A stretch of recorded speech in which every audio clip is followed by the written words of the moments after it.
মহামন্ত্র সবাই মুখে উচ্চারণ করবেন এক সুরে, কারণ সামনে অনেক ভয়াবহ পরিস্থিতি আসছে। তাই এখনো ভগবানের চরণে শরণ নিতে হবে। হ্যাঁ, তাহলে ভগবান আমাদেরকে সেই ভয়াবহ পরিস্থিতি যাতে পার হয়ে যেতে পারি, হ্যাঁ, রক্ষা পেতে পারি, ভগবান কৃপা করবেন।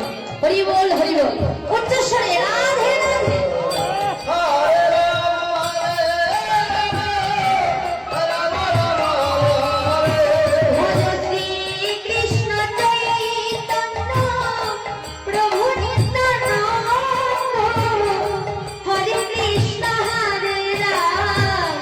Vida